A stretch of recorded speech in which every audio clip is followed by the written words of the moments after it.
दोस्तों, आज मैं आपको जो कहानी सुनाने जा रही हूँ, ये कहानी है जादुई लहंगे के झरने के जादू की। तो चलिए दोस्तों, देखते हैं आज की ये कहानी। जानवी अपनी माँ माधुरी और अपने छोटे भाई राहुल के साथ रहती थी। माधुरी कपड़े सिलकर अपने घर का गुजारा करती थी।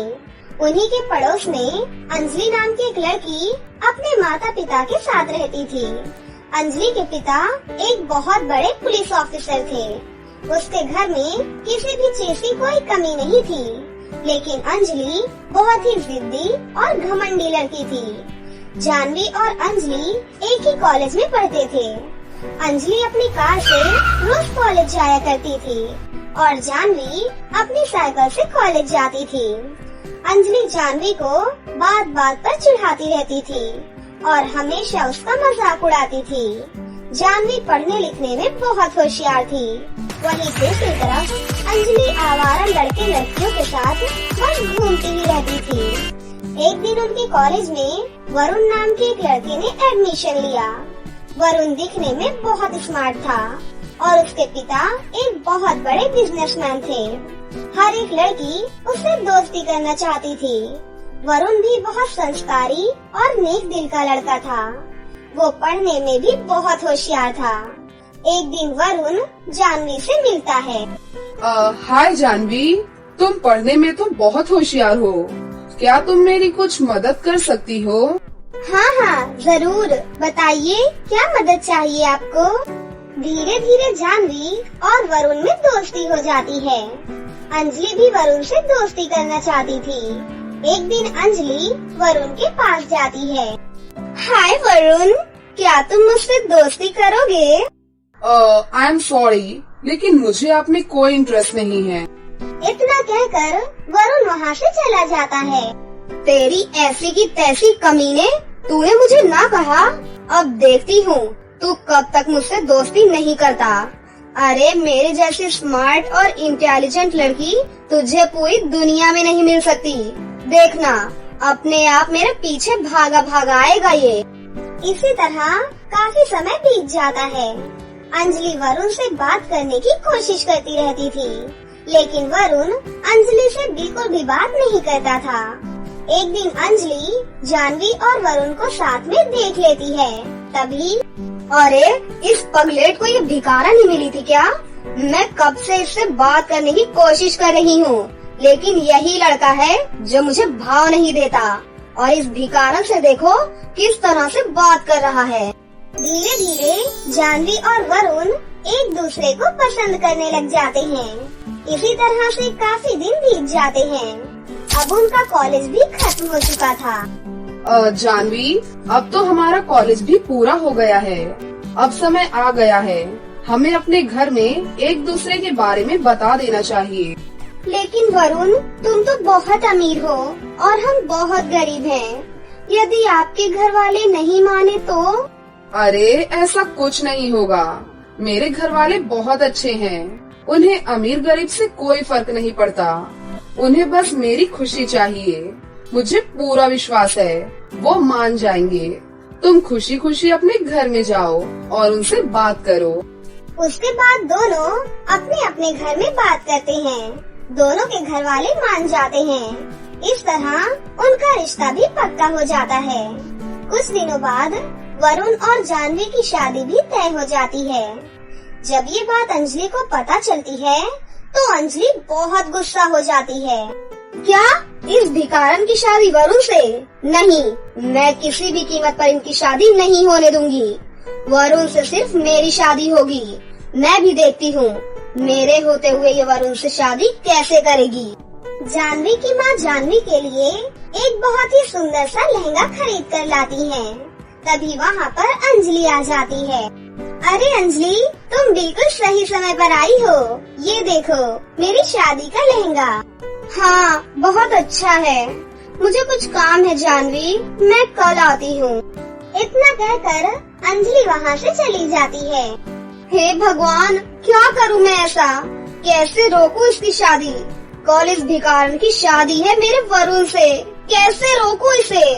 रात को चुपके से अंजलि जानवी के घर में जाती है और उसके शादी के लहंगे में आग लगा देती है।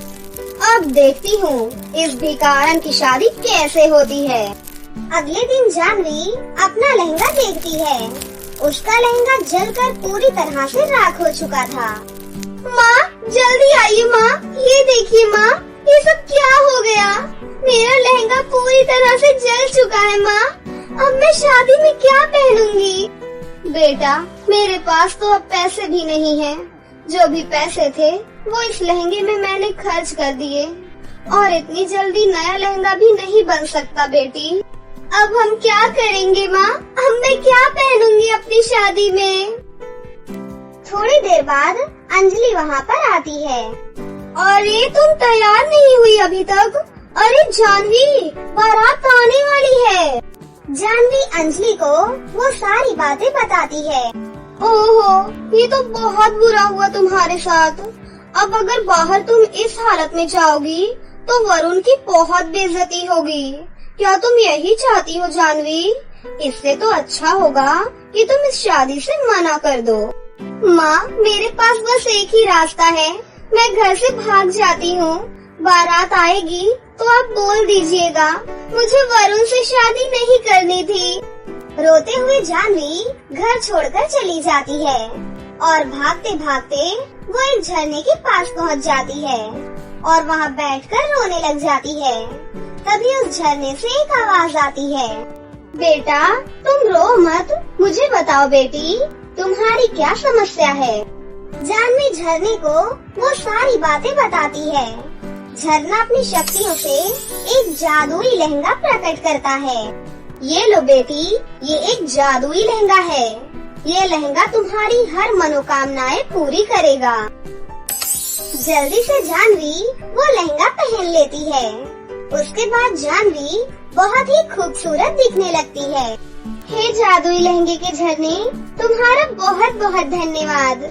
जाओ बेटी जल्दी जाओ, तुम्हारी बारात आ चुकी है। तुम्हारा दूल्हा तुम्हारा इंतजार कर रहा होगा। हे जादुई लहंगे, मुझे जल्दी से मेरे घर पर पहुंचा दीजिए। जादुई लहंगे की मदद से जानवी अपने घर पहुंच जाती है। तब तक बारात भी आ चुकी थी। वरुण क्या तुम्हें पता है, जानवी शादी छोड़कर भाग चुकी है। वो तो तुमसे शादी करना ही नहीं चाहती थी। यदि तुम्हें यकीन नहीं तो तुम जानवी की माँ से पूछ लो। माँ जी क्या अंजलि सच बोल रही है? लेकिन जानवी की माँ कुछ भी नहीं बोलती। देखो अगर बारात खाली हाथ जाएगी तो तुम्हारी बहुत बेइज्जती होगी। अब तुम्हारे पास एक ही रास्ता है, तुम जल्दी से मुझसे शादी कर लो। हाँ बेटा, ये लड़की बिल्कुल सही बोल रही है। अब हमारी इज्जत सिर्फ और सिर्फ तुम्हारे हाथों में है। तुम इस लड़की से शादी कर लो। वैसे भी ये लड़की हमारे ही स्टेटस की है। हमने तुम्हारी बात पिछली बार मान ली थी, अब तुम हमारी बात का मान रखो, हमारी इज्जत बचाओ बेटिया। ठीक है पिताजी। अंजलि मैं तुमसे शादी करने के लिए तैयार हूँ। वरुण के मुंह से ये बात सुनकर अंजलि बहुत ही ज्यादा खुश हो जाती है। लेकिन तभी वहाँ पर जानवी पहुँच जाती है। रुकिए वरुण, मैं यहाँ पर हूँ, शादी के लिए बिल्कुल तैयार हूँ। जानवी का इतना सुंदर लहंगा देखकर अंजलि पूरी तरह हैरान रह जाती है। लेकिन तू तो शादी छोड़कर भाग गई थी ना, फिर यहाँ क्या कर रही है? नहीं, मैं भागी नहीं थी, मेरी तबीयत खराब थी, इसीलिए मैं डॉक्टर के पास दवा लेने गई थी।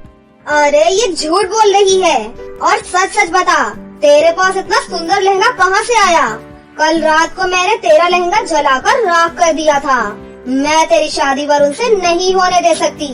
वरुण की शादी सिर्फ मुझसे होगी, सिर्फ मुझसे होगी उसकी शादी। अंजलि की ये बात सुनकर जानवी को गुस्सा आ जाता है और वो अंजलि को एक थप्पड़ लगाती है। मैंने तुझे अपनी सच्ची दोस्त माना और तूने मेरे साथ इतना बड़ा धोखा किया। तभी अंजलि गुस्से में पिस्तौल निकाल लेती है। धिक्कारन कहीं की, तूने मेरे ऊपर हाथ कैसे उठाया? मैं तुझे अब जिंदा नहीं छोड़ूंगी। तभी जादुई लहंगा अंजलि को गोल गोल घुमाकर जमीन पर गिरा देता है और उसे रस्सियों से बांध देता है। तुम मेरे होते हुए जानवी का कुछ नहीं बिगाड़ सकती। धोखेबाज लड़की, अब मैं तुम्हें जिंदा नहीं छोड़ूंगा। नहीं नहीं, मुझे माफ कर दो, प्लीज मुझे माफ कर दो। जानवी, तुम मेरी सबसे अच्छी दोस्त हो, प्लीज मुझे माफ कर दो जानवी। हे जादुई लहंगे, मेरी दोस्त को माफ कर दो। उसके बाद जादुई लहंगा उसकी सारी रस्सियाँ खोल देता है। उसके बाद जानवी और वरुण की शादी बहुत ही धूमधाम से हो जाती है। जादुई लहंगे की मदद से जानवी एक बहुत बड़ा हॉस्पिटल खोल लेती है और उसमें गरीबों का फ्री में इलाज करती है। जानवी गरीबों की बहुत मदद करती थी और अपने ससुराल वालों के साथ हंसी खुशी रहने लगती है।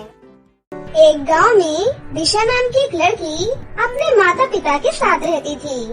उसके माता पिता एक गरीब मजदूर थे। वहीं दिशा गांव के ही एक छोटे सरकारी स्कूल में पढ़ने जाया करती थी। उसे पढ़ना लिखना बहुत अच्छा लगता था। वो हमेशा क्लास में फर्स्ट आती थी। इसी तरह काफी समय बीत जाता है। धीरे धीरे वो अपनी 12वीं क्लास भी पास कर लेती है। एक दिन दिशा अपने माता पिता के पास आती है। पिताजी, मैंने अपनी 12वीं की परीक्षा पास कर ली है। अब आप मेरा एक अच्छे से कॉलेज में एडमिशन करवा दीजिए। बेटा, कॉलेज तो शहर में है, गांव में तो कोई कॉलेज ही नहीं है बेटी। उसके लिए तो बहुत पैसा लगेगा बेटी। अरे बेटा, तुम्हें पढ़ाई लिखाई करने की अब और जरूरत नहीं है। तेरी 12वीं की परीक्षा पास हो गई, वही तेरे लिए बहुत है। अब जल्दी से एक अच्छा सा लड़का देखकर हम तेरे हाथ पीले कर देंगे बेटी। उसके बाद हम भी मुक्त हो जाएंगे। ये आप कैसी बातें कर रही हैं माँ? क्या मैं आप लोगों पर बोझ हूँ जो आप मेरी अभी से शादी करवाना चाहती हैं? वैसे भी 18 साल से पहले शादी करना कानूनी रूप में एक अपराध है। इसके लिए आप दोनों को जेल भी जाना पड़ सकता है। अच्छा बिटिया, तो अब तू हमें जेल भिजवाएगी? हमने तुझे पाल पोस कर इसीलिए बड़ा किया है। नहीं नहीं माँ, आप गलत समझ रही हैं। मैं तो आपको बस कानून समझा रही थी। मुझे पढ़ाई लिखाई करना बहुत अच्छा लगता है माँ। आप मुझे आगे पढ़ा दीजिए। शादी तो मैं कभी भी कर लूँगी। देख बेटा, हमारे पास तुझे आगे पढ़ाने के लिए बिल्कुल पैसे नहीं है। और दूसरी बात, अगर हमने तुझे ज्यादा पढ़ा दिया तो तेरे लिए लड़का मिलना भी बहुत मुश्किल हो जाएगा। हमारे पास इतने पैसे नहीं है बिटिया कि हम तेरे लिए एक अफसर लड़का चुन सके। जैसा भी लड़का मिलेगा हम तेरी शादी करवा देंगे बेटा। यही हमारा आखिरी फैसला है। अपने पिता की ये बात सुनकर दिशा बहुत दुखी हो जाती है और चुपचाप वहाँ से चली जाती है। अगले दिन, सुन बेटा, तेरे लिए पंकज नाम के एक लड़के का रिश्ता आया है। अरे लड़का विदेश में नौकरी करता है और तुझे भी विदेश में ही रखेगा। उससे भी अच्छी बात ये है कि उसे दहेज भी नहीं चाहिए। बस छोटी सी बारात लेकर आएगा और शादी करके हमारी बिटिया को अपने साथ ले जाएगा। हमारा ज्यादा खर्चा भी नहीं होगा बेटी। पिताजी, मुझे शादी नहीं करनी है। मैंने आपसे पहले ही बोल दिया था। बिटिया, तुझे शादी नहीं करनी तो मत करना, लेकिन एक बात हमेशा याद रखना, हम तुझे अपने साथ इस घर में नहीं रख सकते। तुझे जाना है तो तू जा सकती है, उसके बाद तेरा हमसे कोई नाता नहीं है। अपनी माँ की ये बात सुनकर दिशा रोने लग जाती है। अगले दिन लड़के वाले आते हैं। दिशा उनके सामने तैयार होकर बाहर आती है। अरे लड़की तो बहुत ही खूबसूरत है और हमें पसंद भी है। अब जल्दी से शादी करके हम इसे अपने घर ले जाएंगे। लड़के की माँ की ये बात सुनकर दिशा के माता पिता बहुत खुश हो जाते हैं। अच्छा भाई साहब, अगले महीने शादी पक्की कर लेते हैं। इतना कहकर लड़के वाले वहाँ से चले जाते हैं। वाह बेटिया, कितनी खुश नसीब है तू। तेरे लिए करोड़पति घर से रिश्ता आया है। कितने अच्छे स्वभाव के हैं ये। अरे तू तो विदेश रहेगी अब। मेरी बिटिया, हम तुझे विदेश तो क्या, गांव के बाहर भी नहीं घुमा पाए। जा बिटिया, अपनी शादी की तैयारियां कर। दुखी होकर दिशा अपनी शादी की तैयारियों में लग जाती है। एक दिन वो बाजार से शॉपिंग करके घर लौट रही थी। तभी उसे पंकज एक लड़की के साथ गुलछर्रे उड़ाता हुआ दिखाई देता है। सुनो ना, मैंने सुना है अगले महीने तुम किसी गरीब लड़की से शादी कर रहे हो। अरे नहीं नहीं बेबी डॉल, मैं उससे शादी नहीं कर रहा, बस शादी का नाटक कर रहा हूँ। शादी के बाद मैं उस लड़की को सही जगह ठिकाने लगा दूंगा, जिससे हमें बहुत सारा पैसा मिलेगा। उसके बाद हम दोनों शादी करके कहीं दूर चले जाएंगे। इतना कहकर वो दोनों जोर जोर से हंसने लग जाते हैं। अच्छा, तो ये धोखेबाज लड़का मुझे धोखा देने वाला है, मुझसे शादी करने के बहाने मेरा गलत इस्तेमाल करने वाला है। मुझे जल्दी से ये बात अपने माता पिता को बतानी होगी। दिशा जल्दी से अपने माता पिता के पास जाती है और अपने माता पिता को पंकज की वो सारी बातें बताती है। ये सुनकर उसकी माँ को गुस्सा आ जाता है और वो दिशा को एक जोरदार थप्पड़ मारती है। अरे हरामखोर, मैं सब जानती हूँ कि तुझे उस लड़के से शादी ही नहीं करनी। मुझे सब पता है कि तू उस बेचारे मासूम से लड़के को बदनाम करने के लिए ये सारी बातें बोल रही है, लेकिन मैं तुझे अच्छे से जानती हूँ कि तू कैसी लड़की है। मैं तेरी किसी भी बात पर बिल्कुल विश्वास नहीं करूँगी दिशा। पिताजी, आप तो जानते हैं ना पिताजी, मैं कभी झूठ नहीं बोलती। मेरी बातों पर यकीन करो पिताजी, मैं सब कुछ अपने इन कानों से सुनकर आ रही हूँ। बस करो दिशा, मुझे तुमसे ये उम्मीद नहीं थी। तुम हमारे सारे समाज में हमारी नाक कटवाना चाहती हो और हमारा सिर समाज के सामने झुकाना चाहती हो। अरे उसके जैसा लड़का तो तुम्हें पूरे समाज में नहीं मिलेगा। तुम्हारी किस्मत अच्छी है कि वो लड़का खुद तुम्हारे पास आया है और तुम हो कि अपनी ही किस्मत पर लात मार रही हो। रोते रोते दिशा वहाँ से चली जाती है। हे भगवान, पता नहीं उस लड़के ने मेरे मम्मी पापा पर क्या जादू कर दिया है। मेरे माता पिता को मुझ पर विश्वास ही नहीं। क्या करूँ अब मैं, मुझे कुछ समझ ही नहीं आ रहा। धीरे धीरे काफी दिन बीत जाते हैं। अब शादी में सिर्फ 2 ही दिन रह जाते हैं। ये ले दिशा, ये पैसे रख और अपने लिए शादी का एक अच्छा सा लहंगा लेकर आ। दिशा पैसे लेकर वहाँ से चली जाती है। अब शादी में सिर्फ 1 ही दिन बचा था। मुझे कुछ नहीं समझ आ रहा कि कैसे रोकूं मैं इस शादी को। कोई तो मेरी मदद करो, मुझे कुछ भी नहीं समझ आ रहा। हे भगवान, मेरी मदद कीजिए। दिशा दुखी होकर एक पार्क में बैठी हुई थी और जोर जोर से रो रही थी। तभी वहाँ पर गरीब लोगों की मदद करने वाली एक परी आती है और दिशा को वहाँ देख लेती है।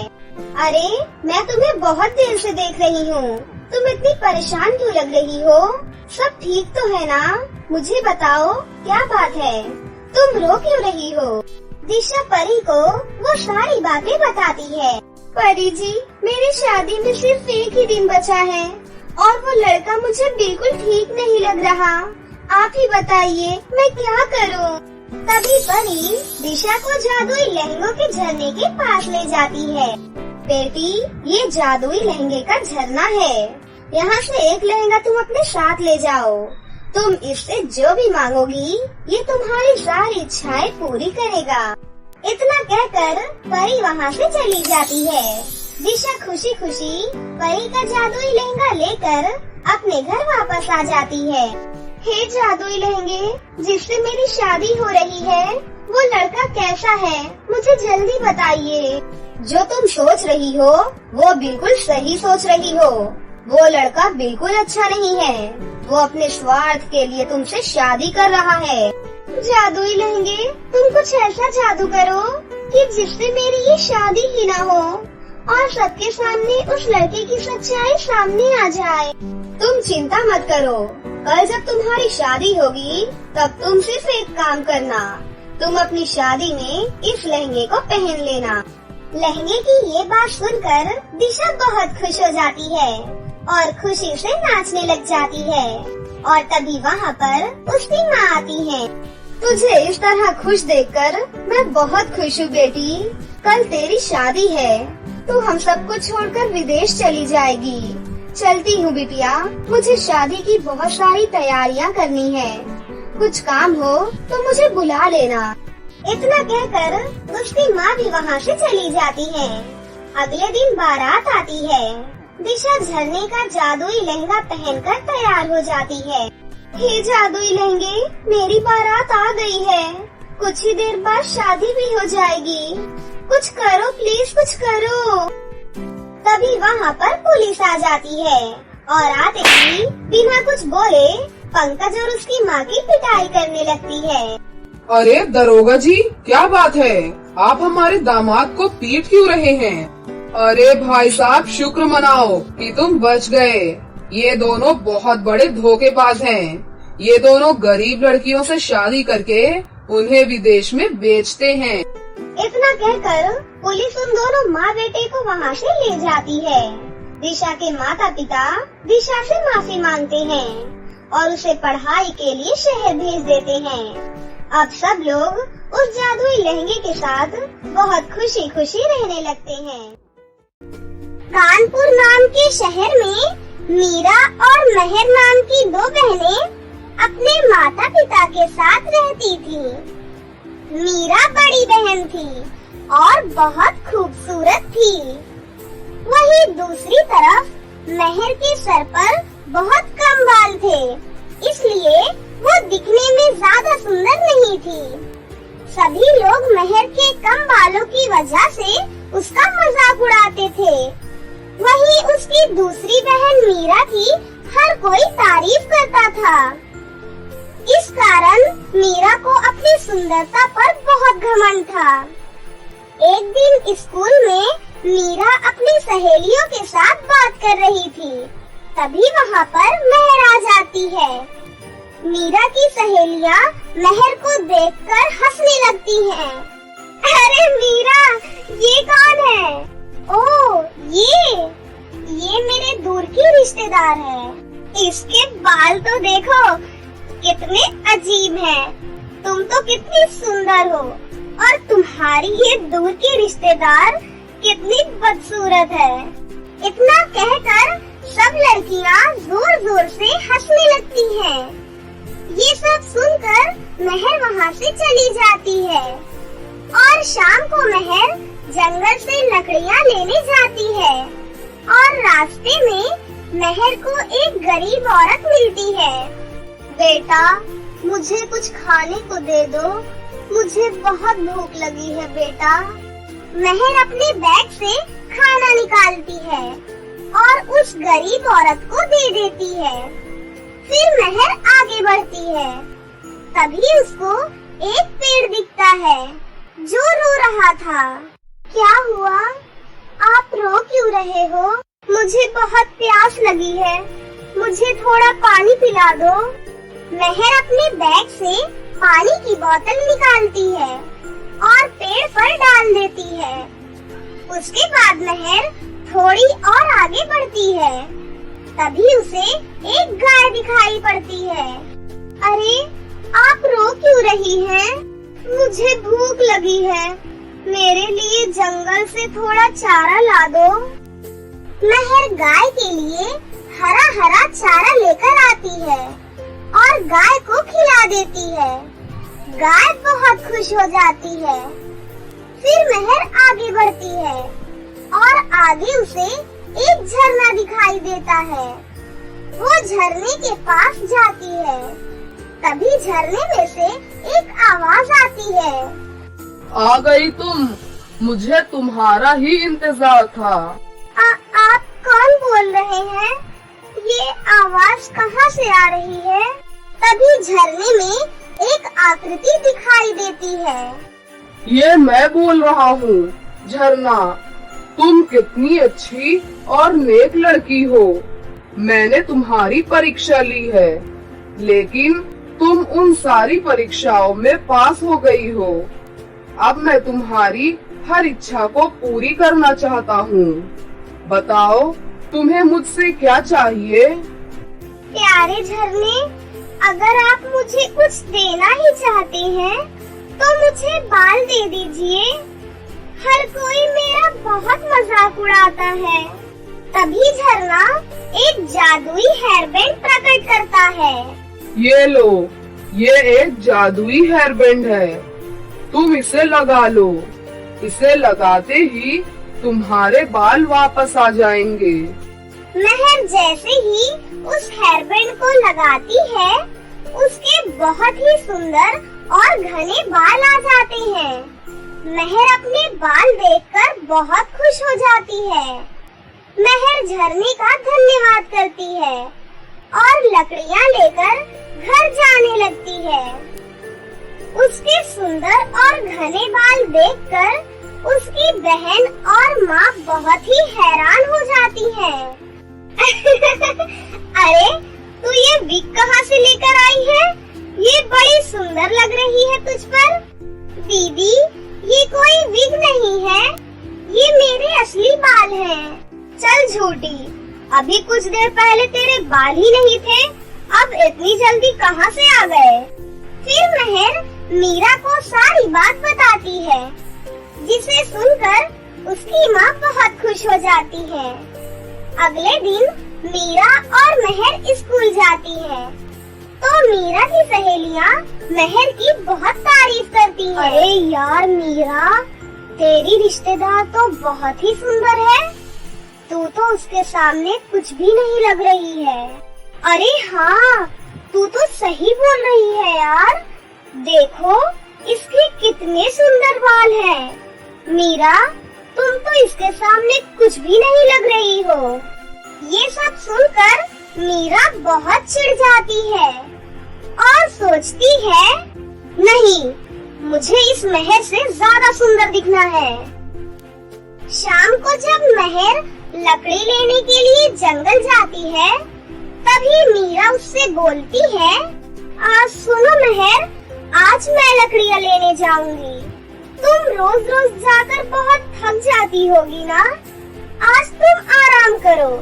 लेकिन दीदी, लेकिन वेकिन कुछ नहीं, मैंने कहा ना तुम आराम करो, आज मैं जाऊंगी जंगल में। फिर मीरा जंगल की ओर निकल जाती है। रास्ते में उसे एक गरीब औरत मिलती है। बेटा, मुझे कुछ खाने को दे दो, मुझे बहुत भूख लगी है बेटा। मीरा मन ही मन सोचती है, ओहो, मैं तो अपने लिए खाना लेकर आई हूँ, अगर मैंने इस औरत को दे दिया तो मैं भूखी रह जाऊंगी। ए भिखारन, तुझे शर्म नहीं आती भीख मांगते हुए?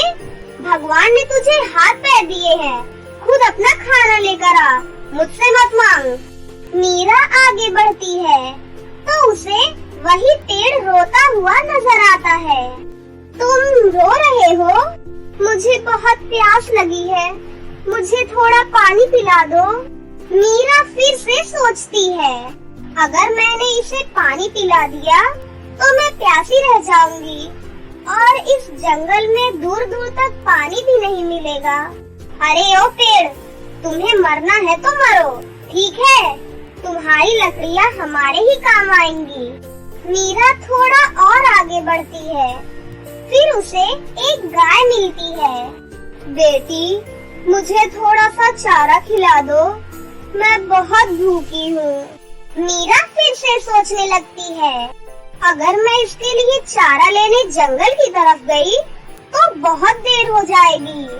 अरे ओ गाय माता, मुझे माफ करो, मैं आपके लिए चारा लेने जाऊंगी, फिर उसे काटूंगी, फिर लेकर आऊंगी, तब तक आप भूखी मर जाओगी। इसीलिए आप मेरी बात मानो, आप खुद ही वहाँ जाओ और अपनी पसंद का चारा खा कर आओ, इससे टाइम भी बच जाएगा और आपको खाना भी मिल जाएगा। इतना कहकर मीरा आगे बढ़ती है, फिर उसे वही झरना दिखाई पड़ता है। फाइनली, हे जादू के झरने, चलो जल्दी से मुझे हेयर बैंड दे दो। झरने की ओर से कोई भी जवाब नहीं आता और मीरा गुस्सा हो जाती है। अरे ओ झरने, चल जल्दी से मुझे हेयर बैंड दे दे, मेरे पास टाइम नहीं है। देख, अगर मुझे गुस्सा आ गया ना तो मैं तेरी बहुत बुरी हालत करूंगी। नहीं नहीं, मुझे कुछ मत करना, मुझे तुमसे बहुत डर लग रहा है। तुम्हें हेयरबैंड चाहिए ना? रुको, मैं अभी देता हूँ। फिर झरना अपने जादू से एक हेयरबैंड प्रकट कर देता है। ये लो बेटी, ये हेयरबैंड रख लो। मीरा खुशी खुशी उस हेयरबैंड को लगाती है। जैसे ही वो उस हेयरबैंड को अपने बालों में लगाती है, उसके सारे बाल उड़ जाते हैं और वो बिल्कुल गंजी हो जाती है। ये देख मीरा को बहुत गुस्सा आता है और वो एक पत्थर उठाकर झरने पर जोर से मारती है। तभी झरने में से आग निकलने लगती है, जिसे देखकर मीरा बहुत ही डर जाती है। मुझे माफ कर दो, मुझसे बहुत बड़ी गलती हो गई। जल्दी से यहाँ से भाग जा, वरना मैं तुम्हें जलाकर राख कर दूंगा। मीरा जोर जोर से रोने लगती है और वहाँ से भागने लगती है। तभी वहाँ पर मेहर आ जाती है। मेहर मीरा को देखकर हैरान हो जाती है। अरे दीदी, आपके बालों को क्या हो गया? मीरा मेहर को सारी बात बताती है। मेहर झरने से माफी मांगती है। जादुई झरने, प्लीज मेरी बहन को माफ कर दो। उनकी तरफ से मैं आपसे माफी मांगती हूँ। ये लड़की दुष्ट है। इसने जिंदगी में आज तक कोई अच्छा काम नहीं किया, इसलिए इसे उसकी सजा मिल रही है। नहीं, प्लीज मुझे माफ कर दो। मैं आज के बाद हमेशा दूसरों की मदद करूँगी। फिर वहाँ पर वही पेड़, गरीब औरत और गाय आ जाते हैं और बोलते हैं, तुमने हमारी सहायता भी नहीं की और लालच में आकर यहाँ चली आई। मीरा सबसे हाथ जोड़कर माफी मांगती है। प्लीज मेरी बहन को माफ कर दो, उसे ठीक कर दो फिर से। फिर सब मिलकर अपनी शक्ति से मीरा को ठीक कर देते हैं। आज के बाद अगर तुमने कभी भी किसी को परेशान किया या उसका मजाक उड़ाया, तो तुम हमेशा के लिए उसके जैसी बन जाओगी। मीरा अपनी बहन मेहर से माफी मांगती है। मेरी बहन मेहर, मैंने तुझे कभी भी अपनी छोटी बहन नहीं माना और तुमने मुझे हमेशा अपनी बड़ी बहन मानकर मेरा सम्मान किया। मुझे माफ कर दो बहन। मेहर मीरा को माफ कर देती है। तब से दोनों बहनें खुशी से एक साथ रहने लगती हैं। तो दोस्तों, कैसी लगी आपको हमारी ये कहानी? अगर आपको हमारी कहानी अच्छी लगी हो तो इसे जरूर लाइक करें। साथ ही हमारे चैनल को सब्सक्राइब भी कर लें और बेल आइकन को दबाना ना भूलें। मिलते हैं अगली वीडियो में। धन्यवाद।